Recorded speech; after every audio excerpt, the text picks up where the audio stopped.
Maybe haunt your nightmares for years to come. Hello, fabulous trio. So great to meet you all. We'll take it. Like that. The fabulous trio. Yes. The FT. The fabulous trio. Love it. Not that I ever thought I would be terrified of fog, but I feel like I am now. Yeah. What are you guys actually scared of in real life? Matthew, I'll start with you. Rats. Ew, yes. Ooh, yes. Rats in fog. Kate, what about you? Fog. Rats coming out of the fog. Rats. Okay. You know, actually, being in deep water and not knowing what's underneath is one of my fears. Not that Girl, I I'm won't with do you. it, but I'm scared when I do. That's my wife. Yeah, lake. She's Yeah. afraid, if in lakes, if her feet Same. can't touch the bottom, she doesn't. She feels like what's going to happen is in a couple of minutes, she's going to feel this. Oh. She's going to feel a dead body. Oh, that's very dark. specific. That's dark. Yeah, it's well, dark. I will say I'm afraid of clowns, which Oh. that Oh, well. clown Nope. moment, Yeah. that clown moment in the show, Yeah. y'all had me screaming. Yes. Well. Screaming. There's a Thank you for trio that. of Thanks clowns for right helping here. me Right. lose my sleep. Good. Maybe haunt your nightmares for years to come. Listen, I will be completely honest with you guys. I do not like horror. Neither do we. However, I will say I was like buckled in my seat for this one because Kate, your one-liners and just like the delivery of Patricia is like, there's like a little bit of humor in there. I'm like, I like this girl. So talk to me first of all, when we talk about horror, it always is stemmed to like a small town. So Widow's Bay, like what is it about this town and what did the setting of this town really do for you and your character? The setting of this town, well, it's like this hermetically sealed world. You know, it's its own kind of character. Widow's Bay is a character alongside all of us.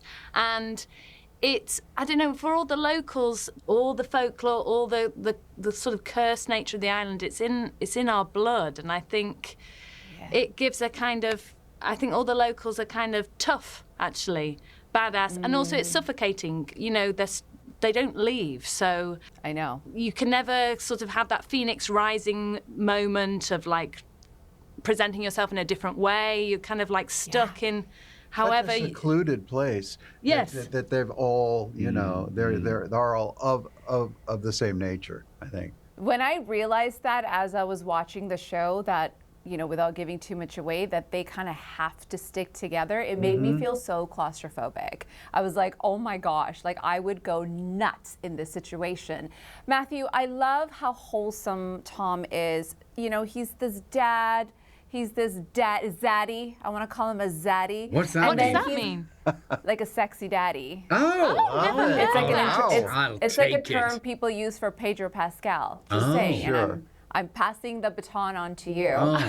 Very nice. God bless Pedro Pascal. But you know, and then he's also trying to keep the town together. Yeah. So what was it about the description of Tom that really drew you in and where you were like, I need to be Tom? Well, many things, because Tom is many things. Like all the three of us, he comes from a very complex place. He has a very complex relationship with Widow's Bay, having not being born there, but having spent summers going there, and kind of that association with Widow's Bay kind of has built this kind of love-hate, really hate relationship.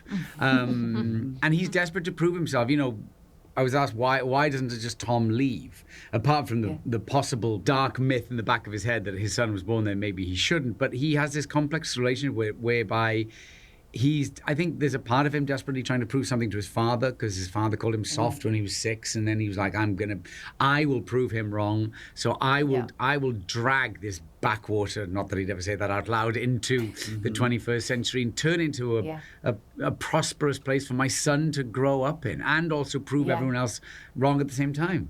Yeah, I mean, isn't that what we're always trying to do? Prove our Right. fathers and our mothers wrong? Sadly, So many things sadly. that are so relatable. Stephen, I love Wick. I love that Wick and Tom don't see eye to eye. It makes for such great chemistry on television.